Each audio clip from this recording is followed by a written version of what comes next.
Good afternoon, and thank you for joining us for this City of St. Petersburg update on Hurricane Milton. I'm Ken Welch, Mayor of the City. I'm joined by our Council Chair, Deborah Fix-Sanders, members of our leadership team, and our partners from Duke Energy, and we thank you all for being here. Even as we work to recover from the impacts of Hurricane Helene, our community now faces an even more daunting challenge with the approach of Hurricane Milton.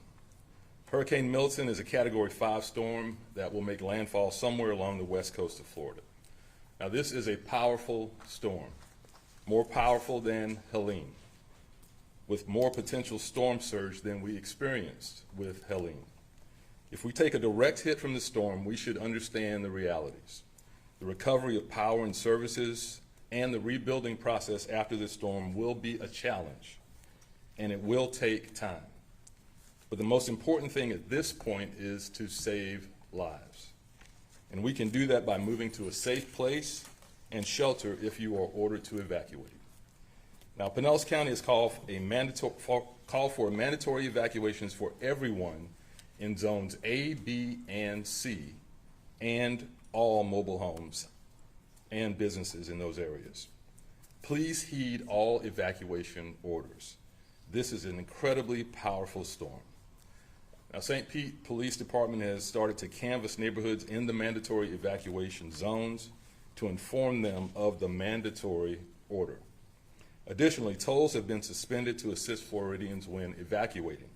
Tolls for major highways have been suspended in Citrus, Hernando, Hillsborough, Pinellas, and Pasco counties. And they are suspended from Monday, October 7th until Monday, October 14th at noon. Now, the time to prepare is now. The storm will start bringing impacts to our state as soon as tomorrow evening.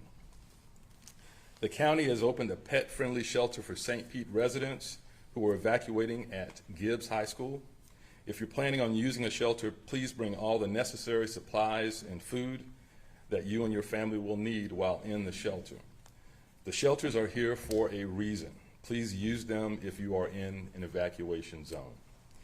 Now, given the timing and the potential impacts of the storm, first responders will not be able to reach you during the peak of this storm if you choose not to evacuate.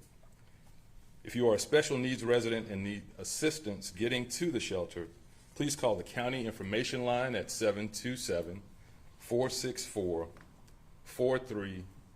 I want to talk a minute about our sewage treatment plants. Please be aware that we are anticipating between 8 to 12 feet of storm surge with Hurricane Milton. Another record-breaking level of storm surge, and even more than we experienced during Hurricane Helene. Our sewer treatment plants have not and cannot operate in that level of floodwater. So that means that we may need to shut down the northeast and southwest sewer treatment facilities in order to prevent further damage to those systems. The decision to shut down the facilities will be made closer to the storm's landfall once we have a better idea of where exactly the storm is headed. This means if the plants are turned off in order to protect the equipment, residents will not be able to flush toilets, do laundry, take showers, etc. Depending on the level of storm surge and other impacts, it may take longer than 24 hours to restore the plants for this storm. Please keep that in mind when making your preparation plans. On to debris collection. To assist with Helene recovery, the city has opened a debris management site for residents and haulers to drop off storm debris. And I want to thank my team for putting this together so quickly. The address for that site is 1953 72nd Street North. As Milton continues to develop, the city is encouraging everyone to secure as much storm debris as possible. If you're going to visit the debris management site, please bring your driver's license or a water bill. And be prepared to unload the debris yourself, as staff is unable to assist with the unloading. More information regarding the debris management site is available at stpete.org/Helene. This is a very serious storm that will significantly affect our area, and the time to prepare and evacuate is now. You do not have much time left. I know we're tired. I know we're still rebuilding from Helene, but please take all necessary precautions to protect yourself and your loved ones and the things that are most important. We will rebuild. I'll now turn it over to Yolanda for a Spanish translation, followed by Amber Bolding, our emergency management manager. Yolanda. Mientras nos recuperamos de los efectos del huracán Helene, nuestra comunidad se enfrenta ahora con la llegada del huracán Milton. El momento de prepararse es ahora. La tormenta comenzará a traer impactos a nuestro estado tan pronto como mañana por la noche. Es una tormenta poderosa, más que Helene. Lo más importante en este momento es salvar vidas. El condado de Pinellas ha ordenado evacuaciones obligatorias para todos en las zonas A, B y C. Eso incluye casas móviles y negocios. Si desea evacuar, por favor, hágalo tan pronto como sea posible. La policía ha comenzado a avisar los barrios en esas zonas de evacuación. El condado ha abierto un refugio en Gibbs High School para los residentes con mascotas. Si usted planea ir a un refugio, por favor traiga todo lo necesario y los alimentos que usted y su familia van a necesitar. Los socorristas no podrán llegar a usted durante el pico de la tormenta si decide no evacuar. Si usted es un residente con necesidades especiales y necesita ayuda para llegar al refugio, por favor llame a la línea de información del condado al 727-464-4333. Tengan en cuenta que anticipamos entre 8 a 12 pies de marejada ciclónica con el huracán Milton. Este es un nivel histórico.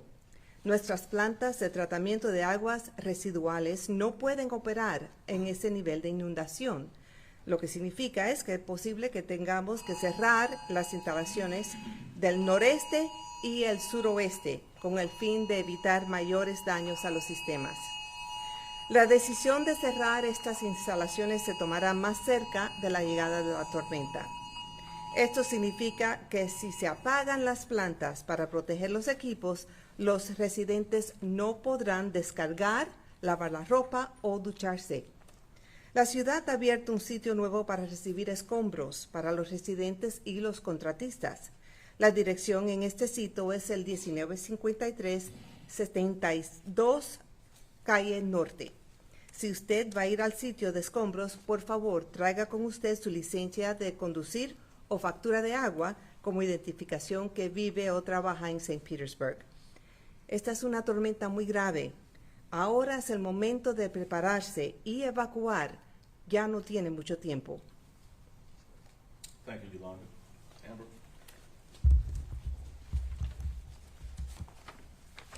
Good evening. A powerful hurricane will make landfall on the west coast of Florida Wednesday night. Currently forecast for a Tampa Bay landfall. This is the type of storm we've always called our worst case scenario. Wind and rain will be catastrophic, and that's not a term that we use lightly. If you saw flooding in Helene last week, we're expecting nearly twice that with Hurricane Milton. We've seen the devastation in our neighborhoods. We've seen the devastation on our beaches. This storm will be worse. So we plead with you today, if you're in an evacuation zone, A, B, C, or in a mobile home, regardless of evacuation zone, you must leave. You cannot be safe in these evacuation zones. Many of us are still hurting and working through recovery from last week's flooding with Hurricane Helene. We understand resources are very tight. Come to a shelter. Shelters will be open for you. You're welcome at a shelter. There's food, water. Pets are welcome at the Gibbs school. Come, we'll figure it out. We want everyone out of the evacuation areas and into a safe place. If you do have the means to leave the area, you're encouraged to do so. We often say evacuate tens of miles, not hundreds of miles. You don't always have to leave the area. With a storm like this is unprecedented. And I feel like we were just here, a week ago saying this is unprecedented. And unfortunately, we're in this area again. But it is. Almost half of the county right now is being ordered to evacuate. We have shelters open for people. There's places to stay. But again, if you have the means and you're able to safely leave the area, you also are encouraged to do that. But just know you don't have to leave the area. There are safe places right here in St. Pete. Finally, I want to encourage everyone, please check on your family, friends, your neighbors. If you do live in an evacuation zone, See what your neighbors' plans are. Do they need help? Do they have the means to get to a shelter? Are you able to help give them a ride? Do you have family and friends in a non-evac zone that you can bring them along? We really, really need to make sure that if you're in those vulnerable areas, if you were affected by Hurricane Helene, you will be affected by this storm, and much more so. You have to get out of those areas, and we're asking you to do that and to check on your neighbors, family, friends, and make sure that they have those plans to do that as well. Again, storm is not to be taken lightly, and we need each and every person to take care of each other and get evacuated out of these zones. We still have time. We're a couple days out. We expect, these conditions to start deteriorating, possibly as early as overnight, Tuesday into Wednesday. But on Wednesday, that's the time you got to be where you're out of the risk zone. So make those plans now. We have some time, and let's do it together. Thank you. Thank you, Administrator Gerdes, did you want to make some comments now or after the questions? I'll be happy to Okay. answer questions. We'll take questions now. Hi, Mayor. Could you talk about the debris removal process going on? How many trucks are out? Where have they been? And how much has been picked up? I'll ask Mike Jeffries, Administrator, to give us that information. Mike? Thank you for the question. Because we are so laser focused on getting as much debris, I want everybody to realize that we're trying to get months worth of debris removed in less than a week. Because we're so focused on that, and we've contacted all of our resources, assets, all of our partners are working with us. We're not tracking it like we normally do. I can't tell you exactly how much we've collected. That's something that we're going to look to gather post-storm. But again, we're working with state, we're working with county, and all of our contracted debris haulers to get as much removed as we possibly can. Mayor, can you talk about having the dual impacts here of these back-to-back storms? Obviously, this is really rare, but I can only imagine the strain on resources that it creates on your people resources, your firefighters, police officers, all of your emergency management team. Everybody has to be exhausted. Are you getting any sort of backup or support from other counties or nearby areas? Well, as Mike said, having this back-to-back right after Helene puts it in a whole different stratosphere. As you said, we're trying to handle 6 months of debris in 6 days, we fully understand the impact that having that debris on the street will do when Milton gets here. My team is putting a lot of pressure on themselves to try to do this. A lot of them have been impacted, even team members standing here today. I think last count we had over 150 employees who have been personally impacted. They're still working and doing the job. So we're concerned about the mental health of our employees, making sure that we make sure they have resources. We've done outreach to our employees to know there's help if they need it. But I can tell you the employees of the city of St. Peter are focused on keeping our city moving forward. And I'm very proud of the work they're doing. What additional challenges do you have from an infrastructure standpoint? I mean, we're talking about this debris, right? That could be projectiles. Is there any advice for people that maybe think, I've got hurricane-proof windows, I don't need to board up my windows, but given the debris that we're seeing on the street, are there extra things infrastructure-wise that people can do, even if they're not in an evac zone, given what we've already lost because of Helene? Well, given that most of the debris is in those evac areas, I think moving out of those areas, as has been ordered now, is probably the best thing you can do. We can always replace things. We will be in rebuilding mode in our city and in our county for years to come, but you can't recreate a life. And we don't want to lose any more folks simply because they didn't move. We have adequate shelter space. When the county calls the mandatory evacuation, they also site shelters throughout the county to handle that impact. We have that in St. Petersburg. We have transportation for folks with special needs to get you to a shelter. So that is our first priority now, is preserving life.